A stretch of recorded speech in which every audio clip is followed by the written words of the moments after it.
All right, it's Pompeani back with you at 412-575-2600. On the Twitter, we got a lot of tweets here. This is the White Wolf 6913. Says, series is over. See, I'll stop him right there because, I mean, if you're going to look at this and say the series is over, the Penguins did what they wanted to do, essentially, which was split two. The Rangers would probably be happy with the same result in Pittsburgh. That's an attitude that doesn't need to exist. This team has won series after losing games 1 and 2 over their history. You never know how these are going to work out. I think, honestly, they were the better of the team, especially in the third period tonight and from the first period on in game 1. But my question, Andrew, for you is, do you have any hope that anybody will be ready to play, I'm talking about goalies, in games 3 or 4? Well, I mean, even if they were, I mean, would they elevate the Penguins' play that much? If the Penguins have Casey DeSmith tonight, do they win the game? I thought Casey played well in game 1. He had 49 saves. But is there a save that Domingue didn't make? Well, I'm going to point to the one that was put in off Matheson's skate, and that's more on Matheson. But some people I heard say goalie's got to know that's, you know, and not allow it to get in somehow. I don't blame that on Domingue, but my point is, I mean, the guy's right on top of him and not even looking at the play. I don't know how that's the goalie's fault. No, but my point is, it would give them, you know, although Jari hasn't not skated in a month, how is he going to be able to be on top of his game? So I think they're going to have to deal with this situation all the way through this series. But the other thing that needs to happen, somebody other than the top line, please, come on with a goal here once in a while, anything. Well, Malkin scored in game 1, but I get your point. It's the depth guys. It's the bottom 6 players. You know, where are those guys? You signed Jeff Carter to an extension. He was good in last year's playoffs. Hasn't done much here except that incident with Igor at the end of the game. You know, Danton Heinen rings a bunch of pucks off the post. They don't seem to ever go in the net. He's really good at hitting posts. Brock McGinn, I mean, did he even play tonight? He was out there killing penalties, which the Penguins were bad at. Other than that, I didn't recognize him. Bluger doesn't play. Boyle had his minutes scaled way down.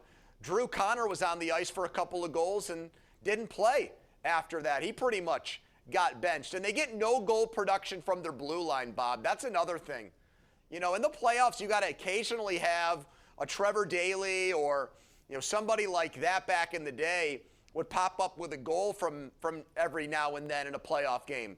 They get no point production other than Letang or goal production from their blue line. Marino's putting pucks on the net, but, you know, something's got to go in. I mean, it can't just all be incumbent on Sidney Crosby, Jake Gensel, and Brian Rust. We're going out to Blanox. Our first caller tonight is Jared on line 3 in Blanox. What's up, Jared?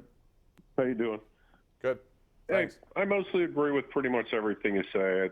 It doesn't matter what goalie's in there. If they continue to play like this, they're not going to beat anybody. But I'll disagree with Igor. I think he is beatable. I don't think he's that great. And like you said, if other players score, then they can be in this series. But you can't deny what he did in the third period tonight. He was terrific. But he's beatable, in my opinion. Well, I think all goaltenders are. I think the Capitals have their own problem. Tonight I was watching Vitek Vanacek give up 5 goals on 18 shots before he was yanked, and I thought the Capitals' biggest problem was going to be goaltending. Carolina's down to their third-string goalie right now because of injuries. So it's, you know, Andrew, this is why it's the hardest trophy in sports to win. You got to, it's a war of attrition. It takes 2 months if you're going to go all the way to the finish line. Well, before the season started, did anybody think Igor Shesterkin was going to win the Vezina? I mean, he was considered a good goalie. I don't think he was considered a great one. He sort of has come out of nowhere this year. When the Rangers were talked about as a playoff team before the season started, it was more based on young forwards and the guy that won the Norris last year, Fox. It wasn't so much about the goaltender. This was his first playoff victory tonight, and he's in his late 20s. No, so 26. I'm with the guy in Blanock. He's 26, a former 4th-round pick. Well, though. you That's round a great up. story. He's closer to 30 than he is 20, Bob. You know that's how we do things here. You'll take him at 26. I'll take him at 26 for the next 10 years. You know, I'm 36. I kind of like 36 better than 26. Well, you're allowed. I'm usually. I don't even want to tell you what number I'm at. Most nights I'm in bed by 11 o'clock. You know, I'm not going out making bad decisions. I kind of like 36, but my point is this. I don't look at Shesterkin like Vasilevsky. I know he had the numbers this year, but I agree with the caller. I don't think they're up against this goalie that's impenetrable. No, I don't think he's impenetrable, but I think he is so far in 2 games what we saw largely in the regular season, which is going to be the Vezina winning goaltender. Let's go out to Bill in Carrick. Bill, thank you for calling the Sports Call. What's up? Hello, Bill.